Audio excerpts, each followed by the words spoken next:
Oh, wait, hold on just a second. Frank. So, Frank, I'm notorious for mispronouncing people's last names. De Varona. De De, Verona. de, it's in Spanish is De Verona. de Varona, de De Varona. Verona. Or just Well, call me Frank, and then you can miss it. I just call you Frank. Call me Frank, and I'll call you Christy, and that's fine. Okay, wonderful. Yeah. Hello, everyone. We're so happy that you're joining us here today on Patriots Perspective. As you know, Patriots Perspective is a platform where we listen to all opinions and for especially those who have been in communist countries and who've experienced and investigated communism from the deepest levels. So I cannot think of anyone better to have on with me today than Frank de Varona. Frank and I met at a meeting here in Miami. His book is about 2 inches thick, and it's about the Bay of Pigs and many other things regarding the deep state. Frank, you got a book you can hold up? I meant to grab your book off my coffee table and I did not do so. Thank you. Yes, I have that book on my coffee table. Frank is very, very well written, everyone, and I highly recommend that any of his books because I mean 400 pages long. it is. It's Yeah, basically yeah. a manual. I'm going to say this. It's a manual. It has the photographs and everything. A lot of what has been doxed or censored off of Facebook, YouTube. And Frank, I'm going to post the link down below. So for those of you looking for Frank's books, I'm going to put those in the Patriots Perspective library. And I highly recommend that you get these books because it is not just for Frank's wallet. This has nothing to do with that. He does not charge enough for these books, in my opinion, and he really wants to get the information out there to people. So, Frank, welcome to Patriots Perspective. This is the first time you're on, and I'm sure it's not going to be the last. We're going to try to keep it at about an hour today. Okay. This broadcast is thankfully going to go on Right On Radio, and we would like to thank Right On Radio and their listeners for taking the opportunity to listen to what Frank has had to say. Frank, tell us where you're originally from and tell us a little bit about yourself. Well, first of all, Christy, thank you so much for this interview, and I know it's the first one, so I hope it won't be the last one. Uh, I met you and your mother. Both of you are very impressive, and you talked the first time I met you to about 30 or 40 people that we had in the audience, and they were very impressed by you. So you're gonna have to come and be a speaker in a future meeting of us here in Miami.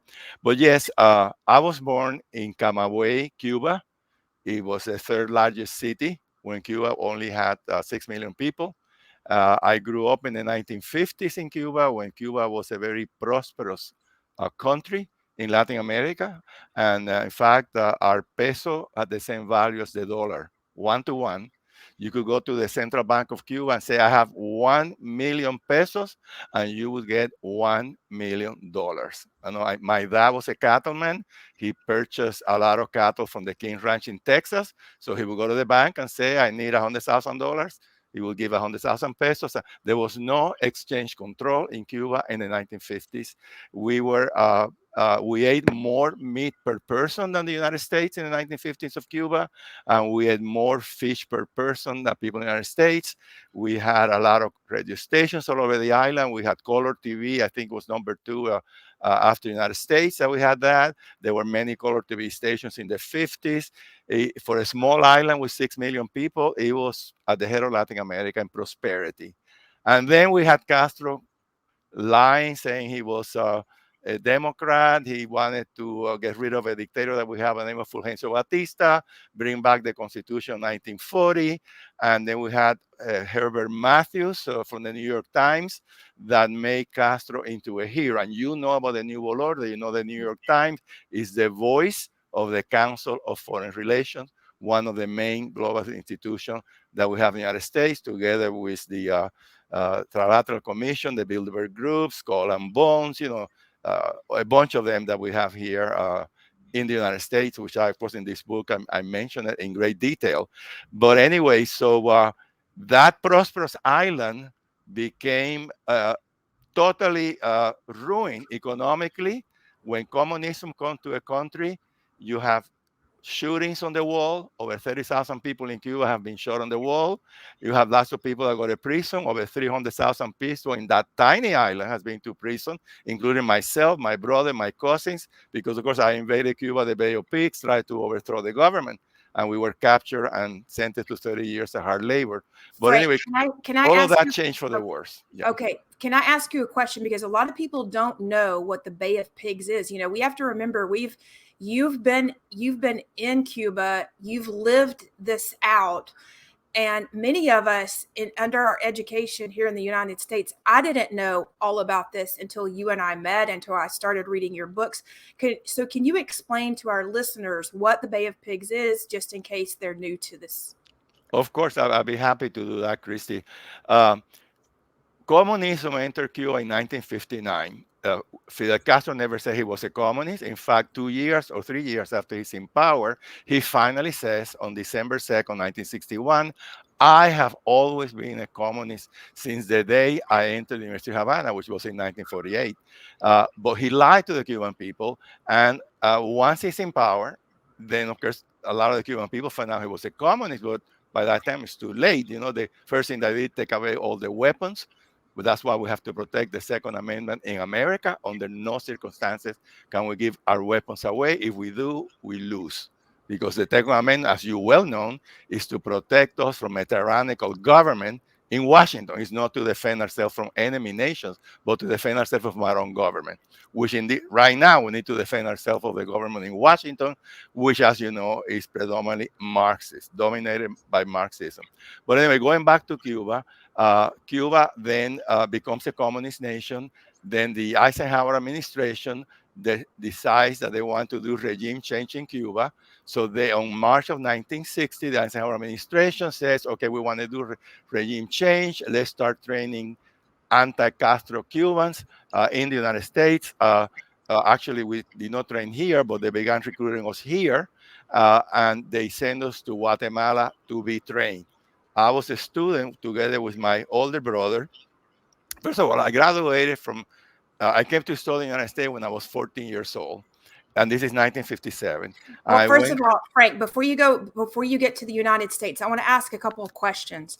So, what similarities do you see then, like at that point in Cuba, like when the takeover really happened? What similarities do you see then and now? a lot of similarities. I think I'm having a rerun of the pictures in Cuba, what's happening here in the United States. You know, we have cancel culture.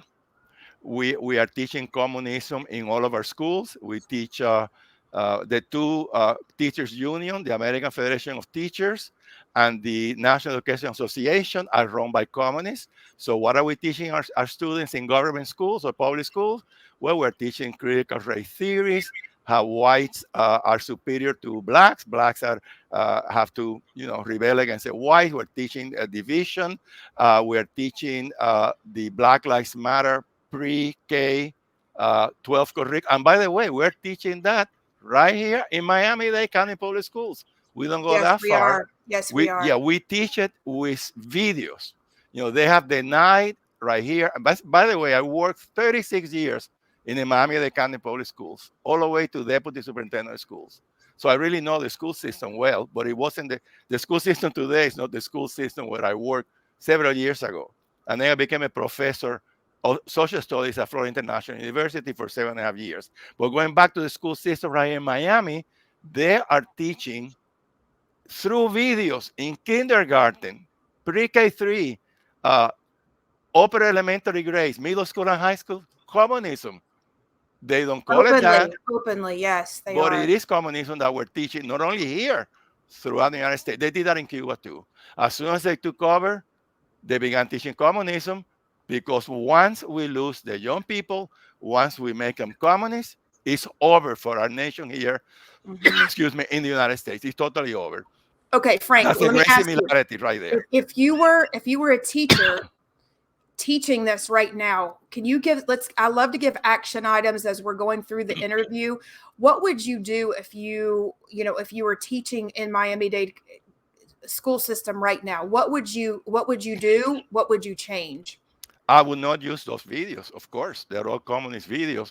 And now, as you well know, our great governor, Ron DeSantis, he has banned through an executive order the teaching of critical race theory. So they are violating that right here in this district, which happens to be the fourth largest district in America. And there's a bill in Tallahassee about to become law that any parents can sue any, there's 67 school districts in Florida because we have 67 counties.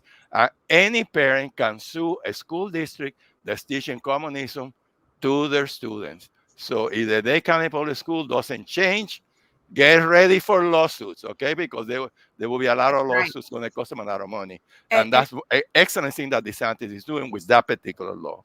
and we have to utilize that as citizens. So we just can't sit back and let Governor DeSantis, create these mandates or laws, or we actually have to utilize them because it is such a strong force.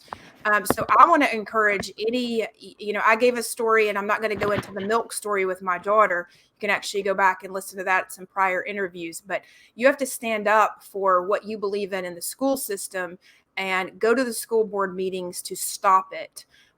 The other thing, Frank, is that they are also, I would like to say, while you're talking about the Miami-Dade school system, there are a list of books that parents have found that are not only communism, but they're also promoting sexual identity. Absolutely. And I'm talking about things that I will not even say here on air, regarding books that are being read to our school children that are absolutely unacceptable, that they would make any adult blush. So you need to know what's going on in the school system. You need to know what's being taught, and be prepared to pull your children out, because every school system, they get money for every child that's left in. So please consider, pulling your children out to homeschool them for the time being.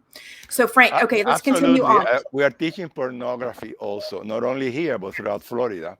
And right now, as you know, the legislature has passed a new law that we cannot be discussing gender issues from kindergarten to grade 3.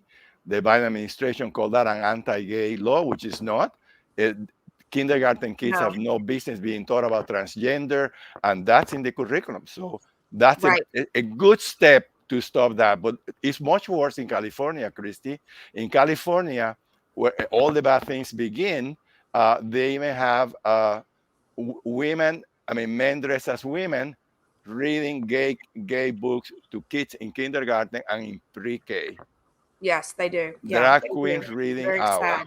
And then they're teaching horrendous things. It's much worse in California, in Washington, in New York. It is so bad in California. Not only they're teaching all of those things that are being pushed by the gay agenda, but they are also teaching communism. So we're graduating kids in California that are Marxists and are sexually confused children. And they did a study at the University of California, and it revealed, listen to this, 24% of the high school students in California are unhappy with their gender. That is 1 out of every 4, no, every 5.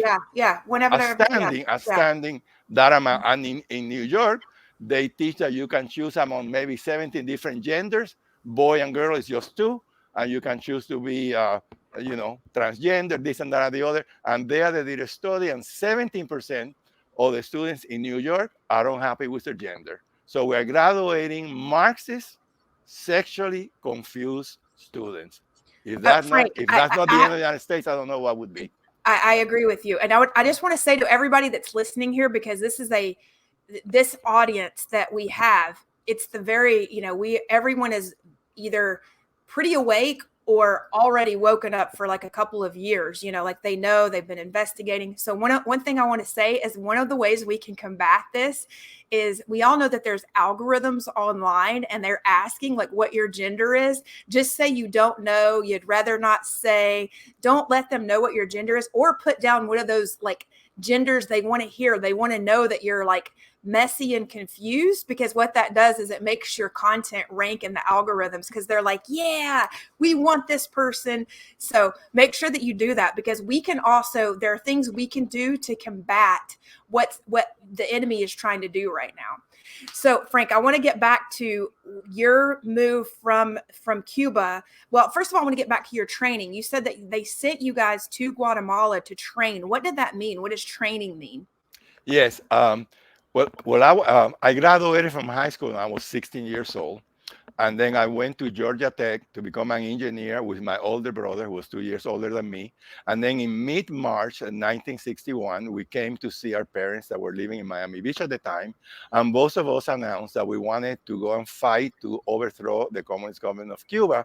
And we were aware of that because we had a relative who used to be Prime Minister of Cuba, Minister of Labor, President of the Senate, and he was an anti-communist democratic leader in Cuba. So we knew through him that there were these camps in Guatemala. We already had friends there. I even had a first cousin that was there already. So, my father let my brother go because he was 19, but he did not want me to go. I was 17. I needed his written permission. So my brother left, and my father said, "You cannot go. You're 17. I'm not going to let you go." So I fought my dad for about a week. Said, "I'm not going to go back to Georgia Tech. I'll sit here all my life watching TV."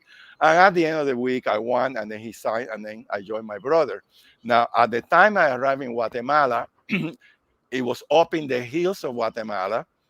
We landed the CIA had built an airstrip in a city called Retabuleo in Guatemala. That's where we had our Air Force being trained.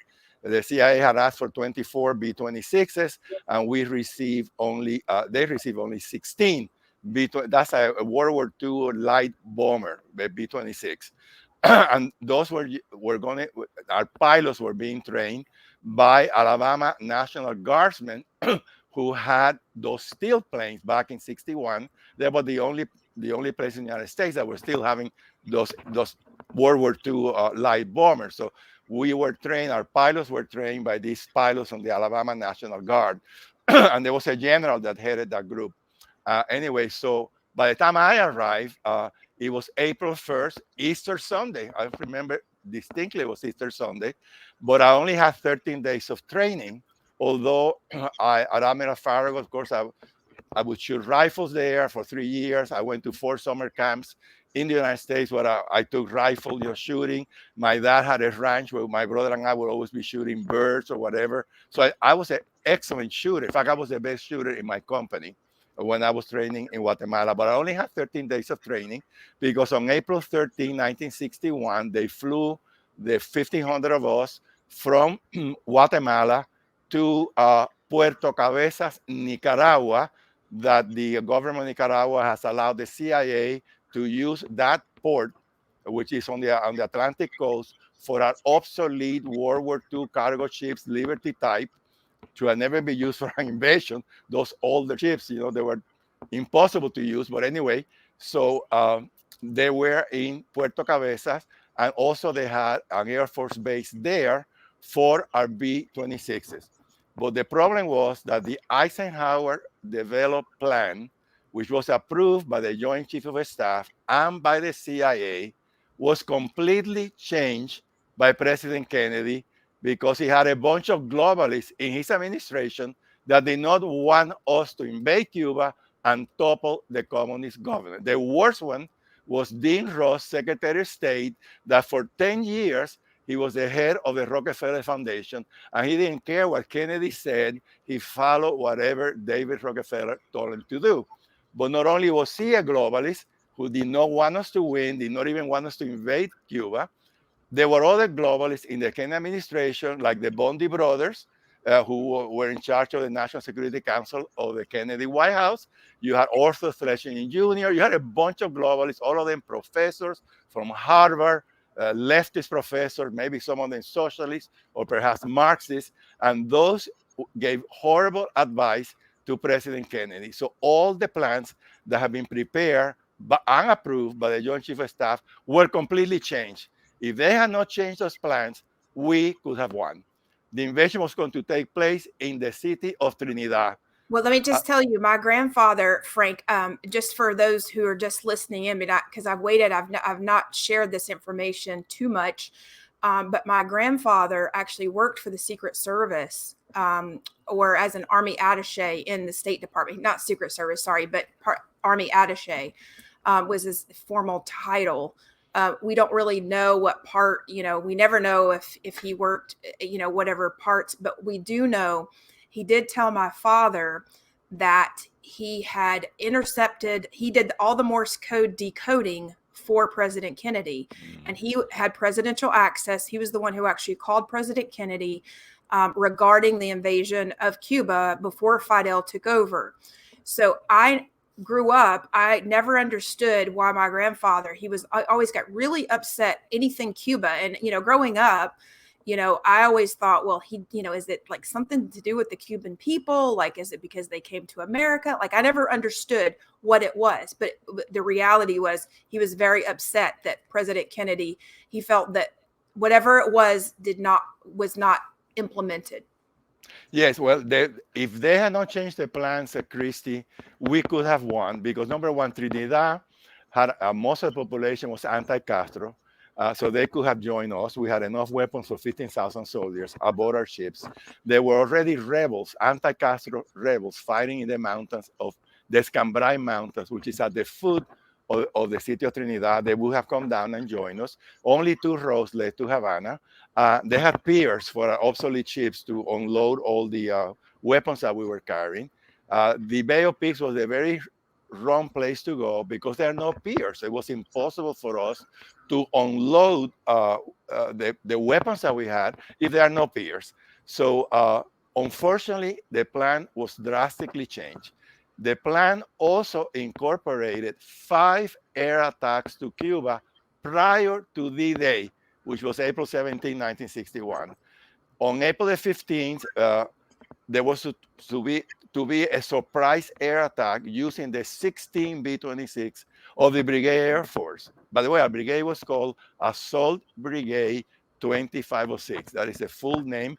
We do have a museum in Miami, Christi. If you want to go, I'll give you a tour of our museum. Oh, I would love to. I'll give you a tour of anybody you want to bring, anytime you want. I am now Director of Press and Information of the Bay of Pigs Veteran Association. I'll be happy to give you a tour. And we have a beautiful museum. And you can see, I can explain there more than I'm explaining to you right now to your viewers. Any viewer, by the way, that lives in Miami can go. We're open. Yeah. Well, I'm going Monday to say, to Friday. I will definitely go and actually go with you and record the piece. And then the other thing I want everybody to know is we're about to get into what's going on now, because I wanted Frank's view of what's going on right now in Ukraine and Russia. Exactly, what the like some of the comparisons and what Frank actually sees, what he's been paying attention to, because Frank, you're the most well-read man I know. When my mother recently found the CIA book with some notes in it, I think you had already read the book, or you already had that. I mean, which to us, just showed, and this was like an 1800s book showing some of the Illuminati plans. Yeah. And Frank had already read it. He said, I've already got it. I've already read it. How many books do you have in your library, Frank? I have 12,000 books at home. Yep. So I have to live 300 years to read them all. Because when people die, their family just give me books. I have a big house, so I have books all over the place, In every room, I just wanted people to know that you had already read that. And so I really admired you. Admired all the research that you've done, not only for your books, but you said that you were also doing a little bit of research in terms of what has been going on in the Ukraine versus Russia, reading into things that I don't think, based on our little brief conversation that we had prior to going on air, I think you're going to bring a completely new light to your views of what is going on, and some facts behind those views, so that people are not shocked and they're not surprised. So I definitely want you to tell what you found regarding Ukraine and Russia, because there are so many people that do, either they think Vladimir Putin is a great guy, or they think Vladimir Putin, is part of the Trump Xi Jinping and Vladimir Putin are doing something together. That's one theory that's out there. Another theory is that, Vladimir is all on his own, and, he's standing alone and he's just invading the Ukraine. The other theory is that he's actually taking down the deep state in the Ukraine and pretending like he's not. So there is a lot of disinformation out there. And I would like for you to tell the audience what you have found and what your take is. You are right about this information. The Russians are excellent to providing us with this information. They're masters of communists in general are masters like that, particularly in Cuba. Cuba is such a prosperous nation when people are eating cats and dogs. But one of the things that I've seen, even among conservatives, including some friends of mine, that they think that Putin is fighting the New World Order. That is totally wrong. I have here, I'm going to show you, Putin, Xi Jinping joint statement. When the Olympics started on February 4th, everybody saw Putin there, and we saw Xi Jinping. Well, on that very day, they met and they signed a manifesto, which is 17 pages long. I have it right here. And in here, when you read it, you understand that Putin is a globalist of the New World Order. So all the things that he's a nationalist, that he's fighting the deep state, all of that is absolute fake news. When you read this, it's too long to read it over here, but I'll just mention what they're just talking here. They want a profound transformation of the world, of the global governance of the world. They mention the United Nations 13 times. They are in favor of the redistribution of power, of wealth, which is something being pushed by the New World Order. They are in favor of the United Nations Agenda 21, Agenda 230. They are in favor of all this climate change nonsense that's being pushed by the Biden administration. It is absolutely too globalist of the New World Order.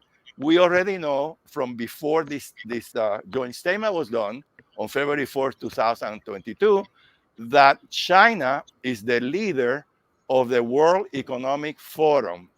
And they are in Davos, Switzerland, and they are world corporations from America, multinational corporations, and the Biden administration, that they want to do what they call the reset of capitalism and to turn the entire world into a communist economy. Of course, a communist economy where all of us are going to be slaves, like in Cuba, but those at the top are going to be extremely billionaires, trillionaires, and all of us are going to be slaves. That is what the New World Order is all about.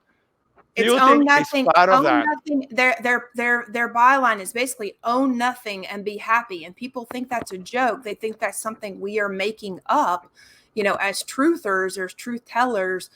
But you can read it yourself on the United Nations website. That's right. And they mention the United Nations everywhere in this document. I began counting, I think like 13 times. And they also said that Putin was going to help Xi Jinping take Taiwan, and Xi Jinping was going to help Putin swallow the Ukraine. So they already had a pact, and they've been allies for a while. Eventually, maybe they won't be allies, but right now they are. And also, all of this started due to the fault of Joe Biden. Why was it that when Donald Trump was president for 4 years, Putin did not invade Ukraine? Why was it that when Obama was in power, it was Putin that took away the Crimean Peninsula? It didn't happen under Donald Trump because Donald Trump was a strong leader, and Putin knew that he could not mess with Donald Trump. But when he saw Biden, the debacle in Afghanistan, where after 20 years of war, we leave behind 85 billion of our best weapons to the Taliban, and part of that went to Iran, part of that went to China. They saw the weakness there. Weakness emboldened our enemies. And they saw this man that is half demented. We have a vice president who is an idiot. He's the most incompetent woman we ever had. I mean, what can I tell you? You have a half demented president and the most stupid vice president in our history. Imagine that. I mean, the horrible thing that she was sent to meet with the the president of Poland, talk about Kamala Harris, and then they asked Kamala Harris, is the United States ready to take refugees? Because now we have 3 million as of today that have left Ukraine. Most of them going to Poland, but they're going everywhere, Moldova, Hungary, any place that they can go. And so they asked her, is the United States prepared to take refugees? And then she said, well, if friends in need have to help another friend. And then she began laughing with that strange laugh that she has. Like she looks like a witch, the most stupid laugh you could ever saw. It's demonic. Laughing like an idiot, And then a reporter asked her a serious question. I say, Vice President Kamala Harris, what is your administration doing about inflation and the high cost of gasoline? She looked at her papers to see how she could answer that, couldn't find anything there, turns to President Duda of Poland, say, President Poland, why don't you answer that question? A domestic question from America. And the Polish president is going to, she is such an idiotic person, so incompetent. So they said, well, we get rid of this Biden because he's demented. We get rid of him. To who? Kamala Harris, President of the States? I don't know which is going to be worse, the demented one or an idiotic one. But it's sad.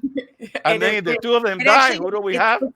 It's extremely sad, and every woman out there should be really disappointed because this is what's going to go down in history as our supposedly first female vice president, first female president. Oh my gosh, it should be an absolute embarrassment for anyone. And speaking of our border, Frank, don't you think it's extremely strange that Americans think that people can just come over our border for free? Because it's an untruth. It's an absolute untruth. All these people coming over our border are being human trafficked over the border. They come with a price tag. I know. I'm trying to get. I have a whistleblower that I've working on getting him to be able to come forward, because obviously he's come over and they won't give him part of his papers even. I think he's paid them to the tune of almost $19,000 to come over the border. And by the way, he has a legal United States child over that he's just trying to come and take care of her. So why do you think they're trying to leave a fatherless daughter in the United States? Why? Why would you do that? Why would you expect to come over the border for free and not be able to take care of your child and have to pay a $19,000 price tag for your supposable freedom, but you still don't have the freedom to this day? A matter of fact, he faces, possible deportation every other day. Well, I think one of the most dangerous things to our national security is for us to have opened completely the southern border. We have over 2 million people that have entered America. Only a few, 30% is estimated that are not even captured. So we don't know who they are. They could be Islamic radicals. They could be the Maratrucha criminals from Central America that are killing people here. They've apprehended Islamic radicals from Yemen. So who knows if Russian or enemies of us have come here to do us harm. It is astounding the danger to our security when Donald Trump really fixed the southern boundary. And he was about to complete the wall. I think he had a few more kilometers or miles and we have totally sealed the border. So that is extremely dangerous. And of course, all this conversation about Ukraine, we're not talking anymore about the southern border. That's exactly right. That's another problem that we're having with Ukraine, that all the horrendous things happening here are being relegated to us because it's every day Ukraine. But we need to talk about Ukraine, but we need to talk about our southern border. We need to talk about crying America, which is out of control. We need to have a lot of problems, the economy going down the drain, all of the things that are happening. We need to talk about it. And also how we're losing freedom and liberty every day. How we have a Justice Department that now wants to prosecute mothers who are complaining about the teaching of communism, and they're being labeled by Merrick Garland, our Attorney General, as domestic terrorists. Can you imagine that? A mother I can't, that doesn't want the kid to be taught communism or maybe pornographic curriculum, and they are domestic terrorists. How Yes, sadly. and it's shocking to me, Frank, of how that could happen. And I know that some people they really don't even believe it's happening. Like they won't even look into it. Matter of fact, I've had even family members and good friends that they're like, "This is just disinformation. You need to stop with the disinformation." I'm like, "It's here. I have videos of this." I mean, will you just? They won't even look at the videos. I mean, so that alone is shocking that people are going on with their lives and not paying attention to it at all, as if it's either not affecting them already or it's not going to affect them. Because Well, part of the problem when you want to colonize a country, you take over the free press, like they did in Cuba.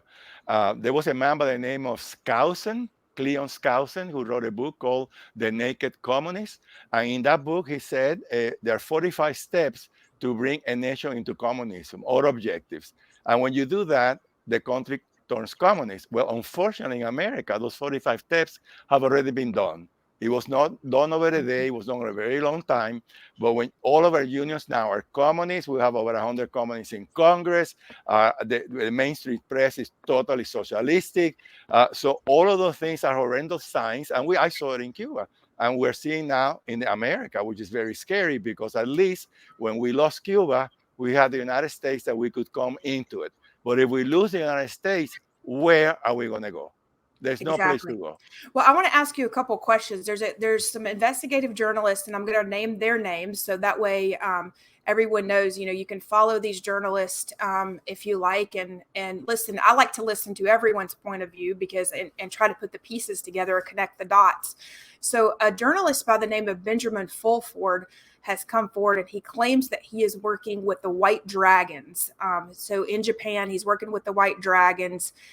He claims that, within the White Dragons, basically the Rockefellers came to him through another source, and then the White Dragons came to him through another source. And basically for his own safety, he kind of had to choose the better of the two.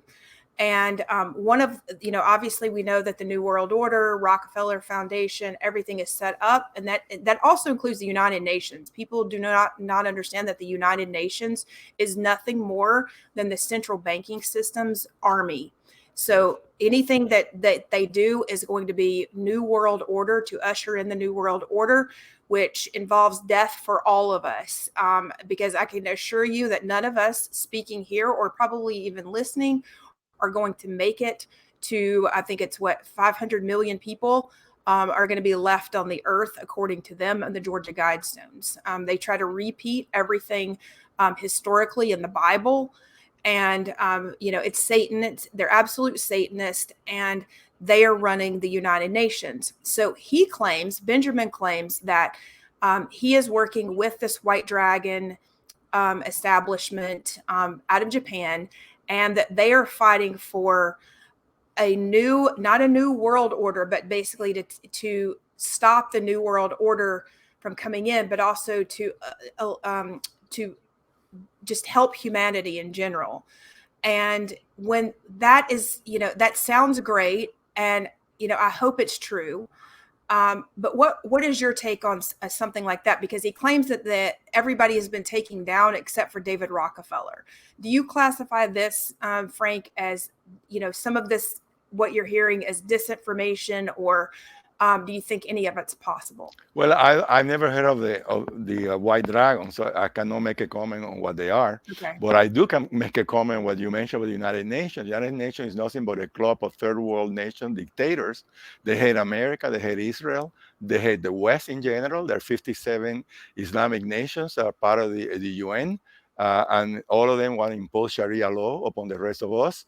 And the United Nations is really the vehicle for the a new planetary government or one world government that is being pushed by all these global institutions that I mentioned before, the Council of Foreign Relations, the Trilateral Commission, the Bilderberg Group, the Skull and Bones, Bohemian Grove. There's so many of them.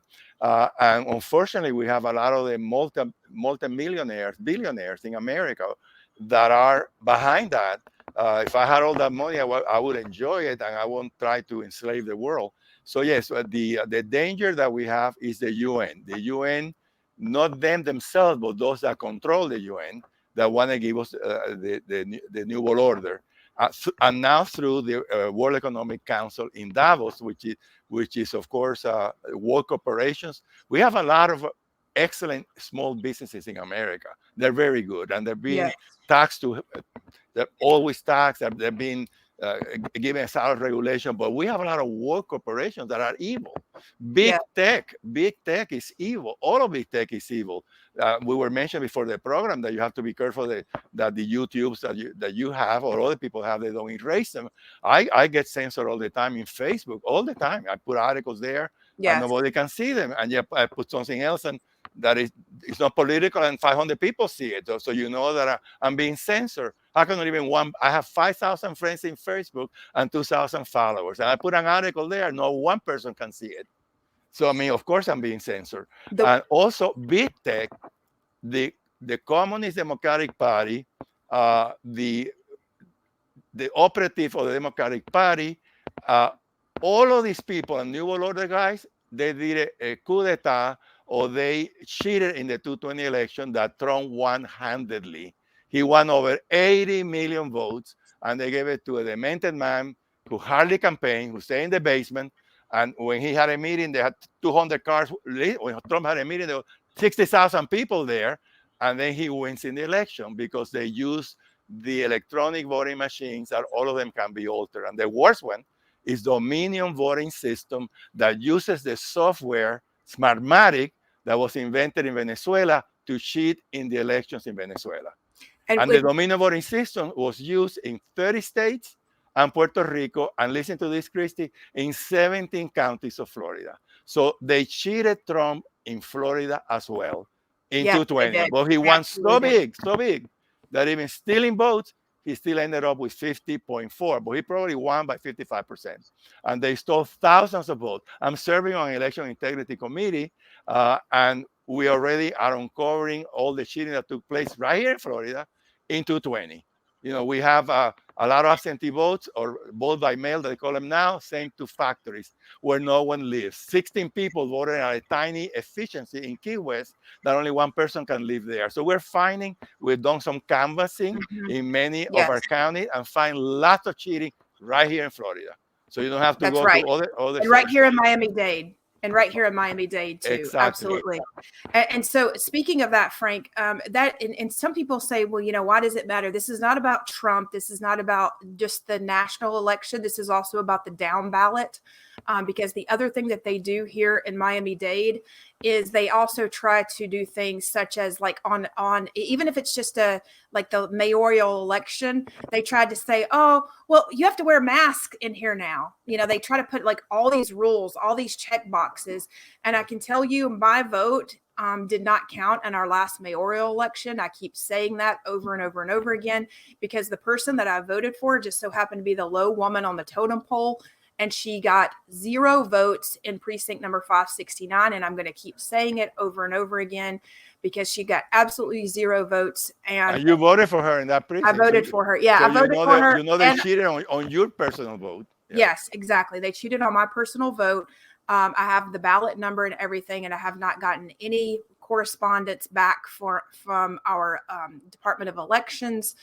They have not responded to my request. They don't even acknowledge that I've submitted things along with the Mask Up Miami campaign. I wanted to know because that campaign was rolled out so quickly. I wanted to know who actually won the campaign, you know, to actually what advertising agencies did you go to? What RFPs, that means requests for proposals that are required to be posted by law. Where were those posted? Because I have not gotten any information. And my company personally was hurt by that because we could not bid on that particular advertising campaign.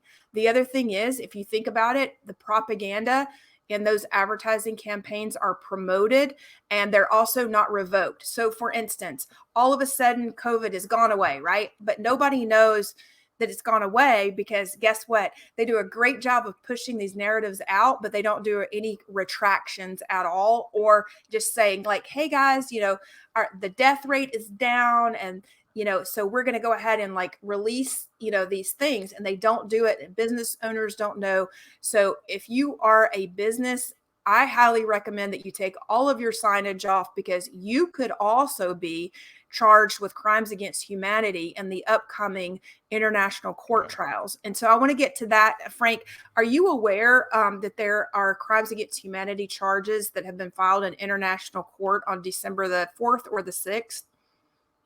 Against Vladimir Putin, you mean? No. Again, Locally? again, no, not locally. It's actually in international courts. There's some British, Germans. There's an entire group of doctors and lawyers who and scientists who filed charges in international courts against the WHO, Bill Gates, all the leaders. Fauci. That's wonderful. That's absolutely wonderful. But nobody's hearing about it. So no, I haven't heard about it. But okay. I want to follow what you're saying. There have been a lot of complaints of border fraud in Florida in 220. Not one state attorney of the 67 county has taken anybody to court or indicted them. Not even one. So, which is why now Ron DeSantis passed a law with the legislature establishing a unit that will have 25 attorneys to go after election fraud, because none of the state attorney has intervened, not even one from Florida, anywhere. Not. So when you complain, if you still have that complaint, and you can then maybe contact one of those 25 people that DeSantis is about to hire or whatever, and file it there, because then they will investigate your complaint. Okay, that's good to know. I'll make sure to post the link for anyone else who may have complaints below.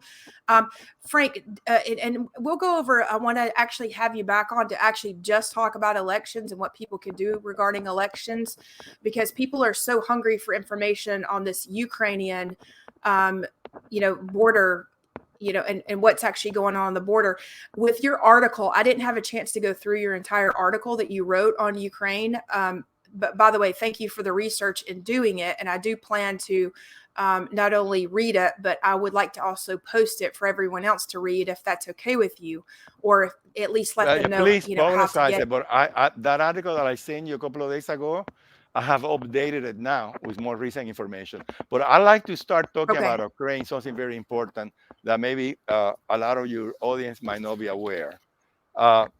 When the Soviet Union disintegrated, there were nations that had a lot of ICBMs, and one of those was Ukraine.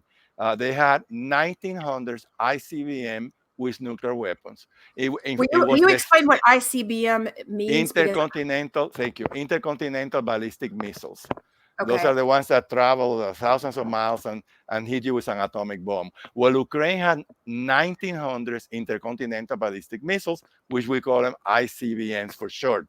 So not only they had it, the other countries, Belarus and Kazakhstan had some too, but not as many as Ukraine. So President Clinton, who was the president at the time, he encouraged Ukraine. They signed what was known as the Budapest Memorandum of Security Assurances on December 5th, 1994, signed by the Russian Federation. That is the real name of Russia, Russian Federation, the United States, and Great Britain. And they gave Ukraine, saying, give all those weapons back to Russia, and then we will guarantee your territorial integrity and your independence. Big mistake. Never trust the United States like we trusted them at the Bay of Pigs, like Chiang Kai-shek trusted the United States, a great ally from World War II, fighting 2 million Japanese troops. And then what did we do to Chiang Kai-shek? We declared an arms embargo, and the State Department allowed Mao Zedong to take over China and became communist. Our ally we betrayed. Then Carter, when he was president, Somoza was fighting the Sandinistas, the communist Sandinista revolution. Somoza have ordered weapons from Israel. They were coming in ships because he was fighting a communist insurgency in Nicaragua. Carter told Israel, get those ships back, don't deliver those weapons. And that's how communism came in Nicaragua. And going back to Batista, on March 14, 1958, he had purchased guns. He was fighting the rebels as well. And the Eisenhower administration declares an arms embargo. So if the Ukrainian government had known those things from the past, they would have never given up their ICBMs. Had they kept even 10 of them, Russia would never have invaded them because they would fire CBM in Moscow and blow up Moscow. But because Ukraine don't have any, they thought they could swallow Ukraine, a sovereign nation, a nation that has had problems before. It's not a perfect nation. There's corruption. Tell me where is no corruption in the world. In the United States, there's corruption too. But well, let me ask you memorandum, about the corruption. What, like, as far as the corruption goes in Ukraine, because I'll tell you what I've heard, and you tell me what your findings are, and where we can find this information. But as far as it's my understanding there's a lot of human trafficking that has been going on in the Ukraine. There's bioweapons labs that are in the Ukraine. Is this information that you have found? Do you believe that what I've just said is disinformation, or have you found other things? Well, it could be true because remember the Soviet Union, just like China, they have unrestricted bioweapons warfare. The Wuhan virus was man-made. The People's Liberation Army in Wuhan, they created that virus. It was not come from bats. It came artificially delivered to kill people around the world, particularly Americans, and to deny Trump the re-election. So all these countries have those bioweapons. The Soviet Union had them there. I've read that Barack Obama, when he was president, he was funding, not only did he fund the Wuhan lab, together with Fauci, for those two reasons, both of them should be in jail for life, for funding gain of function in a lab that killed 700,000 Americans and millions throughout the world. Yes, there were those labs there. Now, whether they were still functioning like before or whether they were just studying pathogens that every country has, I'm not sure. But Victoria Nuland was asked a question by Senator Marco Rubio in Congress, and she said, yes, there were labs there. She didn't say that they were bioweapons lab, but they were labs studying pathogens. I don't know where the truth lies. I don't know whether those labs really were just that, what she's saying. I cannot trust the Biden administration, anything that they say, obviously. It could have been bioweapons labs as well. But what I'm going back is about this treaty that was signed assuring the territorial integrity of Ukraine. And then what happened?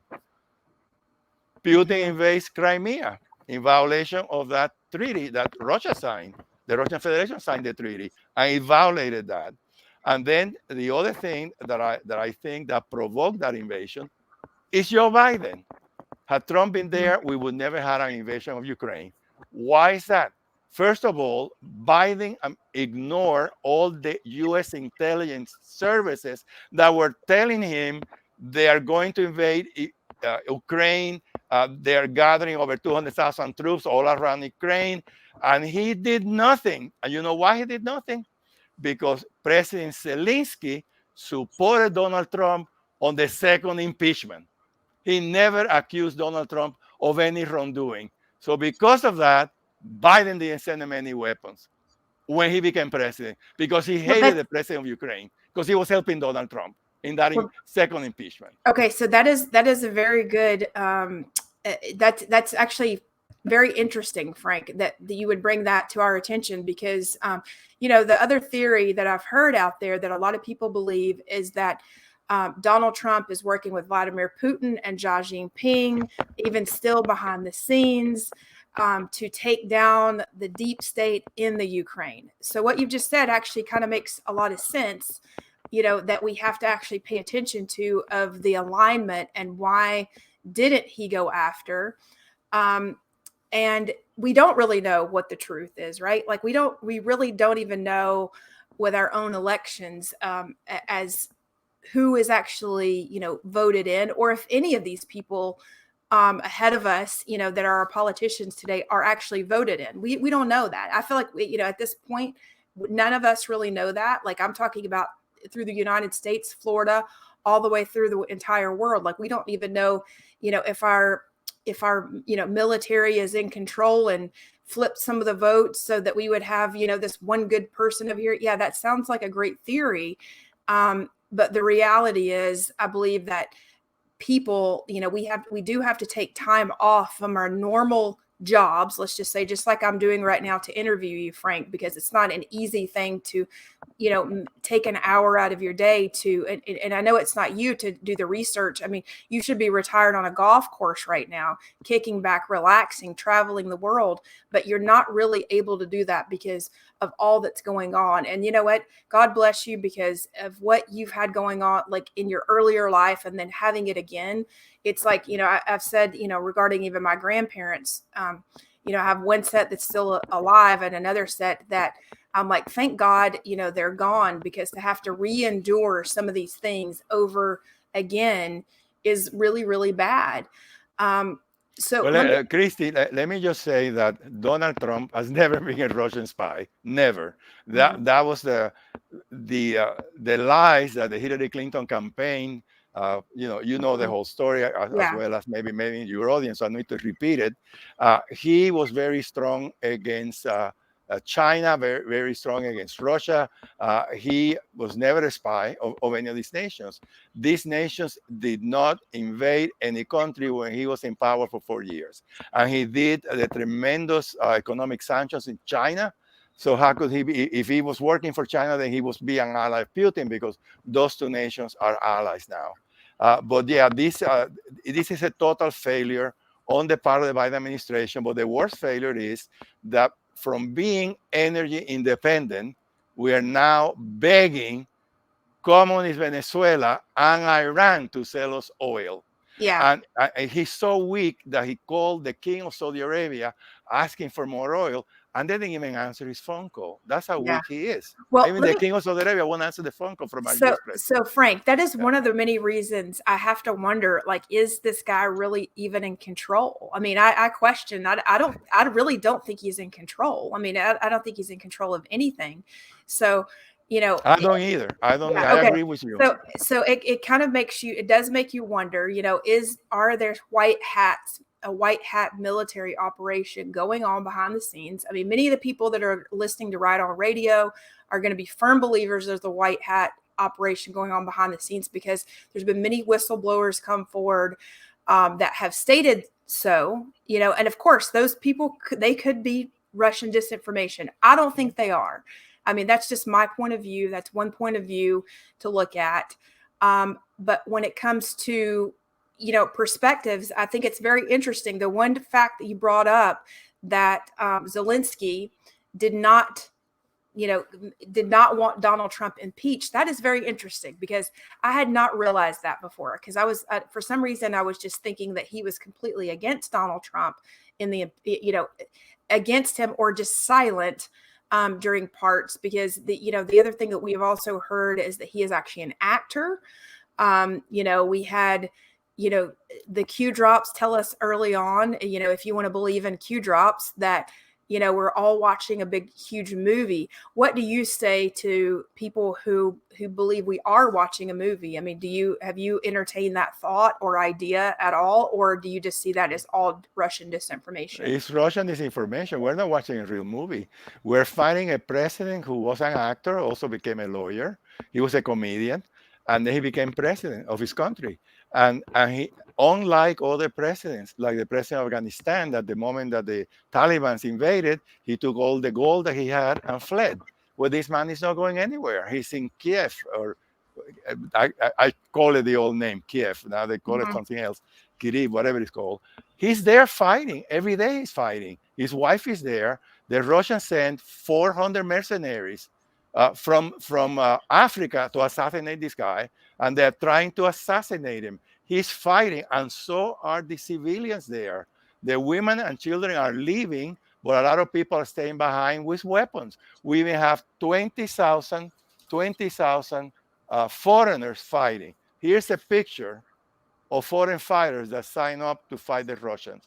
You see the picture below there? They Yeah. are all from Georgia. Remember, Putin invaded Georgia and took 50% of the country and declared those two provinces of the independent nation of Georgia independent nations, all right? So these Mhm. people are angry. In this picture, you have a former defense minister,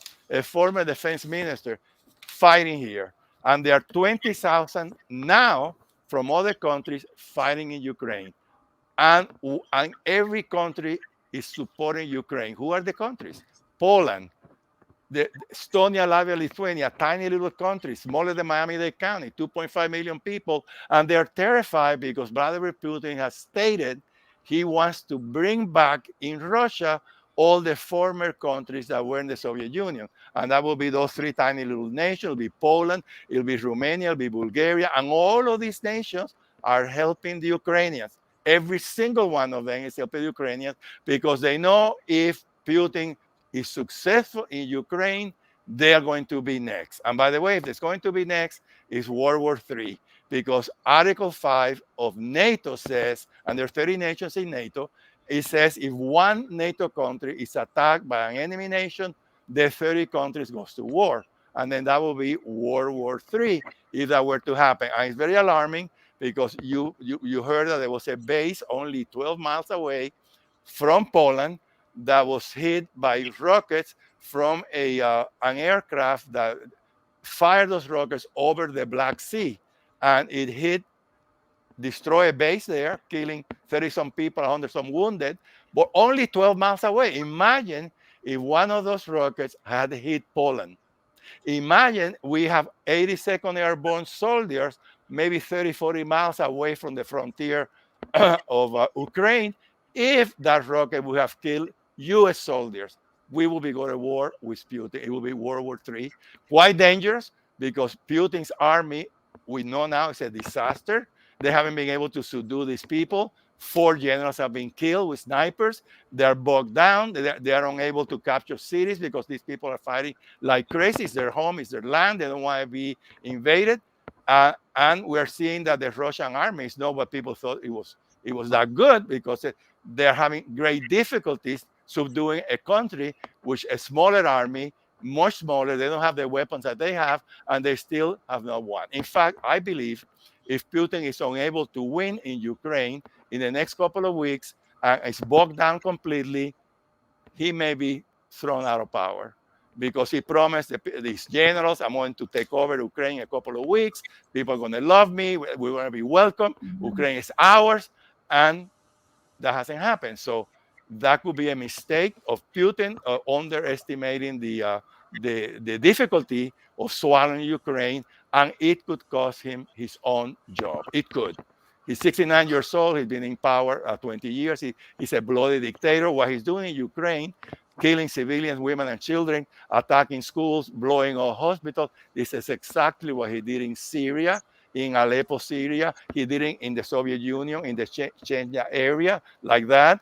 But we were not watching it like we're doing now on television every day. So what we were doing in Syria, we pretty much ignored it because we were not seeing that on TV. But this man is fighting. I think he's very brave. It's not a perfect country, of course. There's corruption there. They may have bio weapons there, whatever. But look at the Soviet Union. Look at Russia. Are they perfect? They're enemies of America. They're allies with the Chinese. I mean, they're part of the New World Order. I mean, they're worse than Ukraine. As far as the statement that you read, I had not read. I mean, I had not heard the joint statement that was made. So let me ask you. So let me ask you a question regarding that statement. Do you think it's possible that Xi Jinping, Putin are putting on a front for the New World Order right before they're going to overthrow them? Because I mean, I can't imagine, how they would possibly stay in power in order to be able to do what they're doing if they didn't sign on to a joint statement. So it's like, okay, how much was that joint statement? I don't watch the mainstream media very much at all. So, and what I look at is, when I do look at it, I'm looking at it whenever they're repeating something like that, it's absolute propaganda. So if the mainstream media is reporting it, I think it's propaganda, to be really well. No, let me tell you this: they are in the New World Order because China dominates the United Nations. Practically every major unit of the United Nations is run by communist Chinese. So they are part of the New World Order because they are the ones that are going to enslave us over here. Mm-hmm. And they have a lot of what we call useful fools, useful idiots. Those are people that collaborate with communists, and at the end, they get thrown aside, they get shot, they're on the wall, they put in prison. I think a lot of our corporations are going to be like that. But definitely they're part of the New World Order because they are the New World Order. Okay. Yeah. China and Russia and world corporations and those other institutions that I mentioned before, they are part of the New World Order. And you look at the UN, you see that all of these agencies, they're controlled by them, by the Chinese. Yeah. Not by us, not by Yeah. Israel, it's by them. So Right. definitely they are the New World Order. I don't believe they're fighting the New World Order because on the contrary, they are the New World Order. And they want to enslave humanity. They want to do a reset of capitalism. This is openly being said. I'm not Oh, no. We know, openly being especially on said this about channel, the we reset definitely of know. capitalism, Yeah. you know. Yeah. And We China is definitely the know. leader. Yeah. China is the leader of the World Economic Forum because they think they are going to be on a superpower. We are going to be a slave nation or a minor nation with the stupid leaders that we have in power now, and they're going to be in charge of the world. And if they take Taiwan, it's over. If we allow China to take Taiwan, it's over because Taiwan has the best factory for computer chips in the world. And they sell those computer chips to us. And right now, there's a shortage worldwide. And if they take that factory, they're going to keep it for themselves. And our economy is going to suffer immensely because we don't have enough chips for our iPhones, for everything today works with microchip computers. Well, this and is if what we don't have them, our economy could collapse. Well, and I agree with you. I totally agree with that, Frank. So I have a question to all of the former Biden supporters who may stumble upon this video. If Biden is in charge of our army or in charge of anything for that matter, why haven't they done anything? Why haven't they stepped in and done anything? And then I'm going to say this on the flip side, it would be nice to see something if there is some white hat operation that we might actually know something because, otherwise, it does very much look like disinformation because we don't know what to believe. And people are getting extremely tired and sad with the state of our government in general, especially when we have people from our January 6th who have committed suicide, in prison because, these are good people who just went to protest. And, if they were just gone to protest, and yes, we know DC is its own country, basically. It is not part of the United States, just like the United Nations is not part of New York. A lot of people don't realize that there are basically two different countries within our country. And by the way, even if the United Nations comes to have even so much as an event in a space in any city, they get diplomatic immunity, and basically they're set up, that place is set up as its own country for that day or a week or however long they're there. So I think that's very interesting in general. But Frank, I would love to have you back on to get more insights of what you have. Next week, I'm going to send you some links to the Ben Fulford or Benjamin Fulford. He's benjaminfulford.net for those of you who wonder what I'm talking about. And then I'll make sure to post Frank's links below as well. And then we'll make sure to get up any articles that Frank has mentioned, and we'll put those in the description box. But if you're just listening for the first time, this video will go away shortly after it airs on YouTube. It will be on BitChute. You'll have to go to patriotsperspective.com, click on our BitChute logo, and you can watch it on BitChute or directly on our website. Frank, I really thank you for taking time to just interview with me today. And I really look forward to having you back, and your perspective is absolutely amazing. It's a completely different perspective that I believe than I had actually thought of before. And I'm sure that other people had as well. I am very curious to your thoughts on what some of these other journalists are saying, because you seem to have a different connectivity, and that you're paying attention to things on a completely different level as someone who has actually gone through the communist country takeover in the past. And I believe that there's no better value than for all of us to listen to you and get your perspective on what is exactly happening. Thank you, Christi. Thank you so much for the interview. Yeah. And do you want to tell people, just for those listening on audio, how they can get your books? I know that they're going to be able to go to patriotsperspective.com and get them in the links, but just in case they just want to go directly, are your books on Amazon? Are they? Yes, most of my books are on Amazon. All you need to do is just go Amazon Books, and then at the top there's a window. You write my name, Frank de Varona, which is right here on the screen. And that's It take, Frank. I'm gonna spell it out for yeah, everybody that's okay, listening. It's Frank, Frank, and then his last name is De Varona. It's Devarona. Sorry about that, Frank. I just want to make sure they really know how to spell your name, because there are people that are just listening and jotting down the name.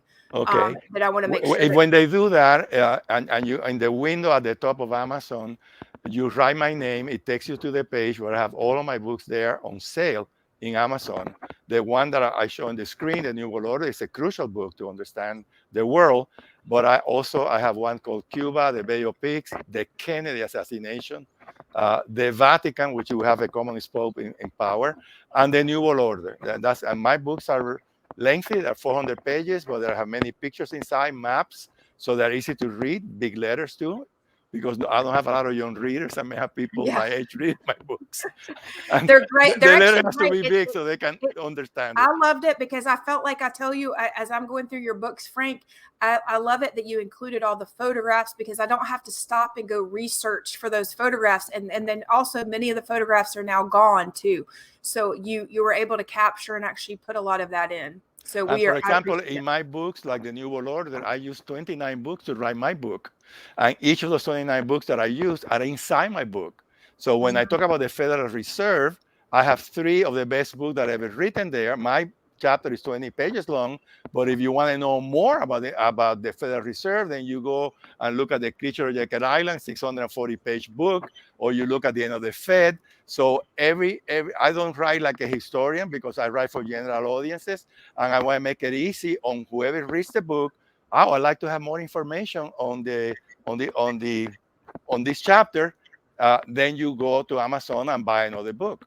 If you don't like Amazon, you can also order my books from Barnes and Nobles, and they will order the book, and then you pick it up at Barnes and Noble. So some people hate Amazon; they don't want to go there.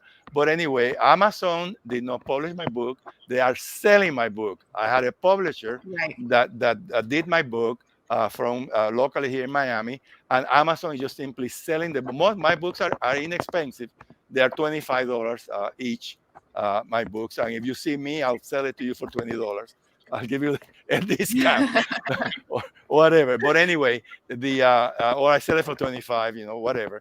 But yeah, they're all there, and I have another great book called Trump's America Under Siege. That has a beautiful cover of our president being inaugurated, our legitimate president, Donald Trump. Yes. Not the illegitimate one that we have now. So, yeah, and by the way, you mentioned who's governing America. It's certainly not him. It could be Barack Obama. It could be some other guy in the White House. Mostly Barack Obama will be very influential because he always wanted to help the Islamic radicals, and giving $85 billion to the Islamic radicals in Afghanistan, it was something that Barack Obama would have loved to do. So maybe it's Barack Obama, maybe Susan Rice, or other people in the White House, but it's certainly not this guy. He reads what you put in front of him. When the teleprompter is off, he don't even know the name of his own Secretary of Defense. I cannot even say the word Pentagon. I mean, it's amazing. How can you send this demented man to meet with Putin? When he sees him, he says, "This guy's is demented. Of course, I can do whatever I want." You don't think it's Jim Carrey playing Biden, right? Because sometimes I do think, I mean, we're getting like a little bit of a comedy show, or maybe it's just that we absolutely have to laugh in order to, go through another day with him. Either we laugh or we cry, right? One or the other. Right. That's right. That's right, Frank. Well, listen, thank you so very much. And I thank you for all of your hard work in your books. Thank you for educating all of us about your experiences, because that means the world to us in general, because maybe we can, save the next generation with your knowledge. Well, thank you, Christi, and my regards to all your thousands of listeners as well. Yes. Thank you, guys. Thank you. And be sure to click the links below. Make sure that you give us a like and a thumbs up if you like this video. Like I said, it's going to come off pretty quickly, but every little link and everything counts, or every little like and link click through counts. It just lets the algorithms know that somebody's actually watching and reading. So thank you. Thank you again. And Frank, I look forward to having you on next time. So everybody also comment your questions to Frank below, and I will make sure that we capture those questions for Frank, and we'll ask him on his next interview with us. And hopefully, Frank, we can have you on in a couple weeks, Okay. if not sooner. Okay. Thank you, Christi. Bye. Ciao, everybody. Bye-bye from Patriots Perspective. And again, thank you for Right On Radio for letting us share this video and this podcast on their platform.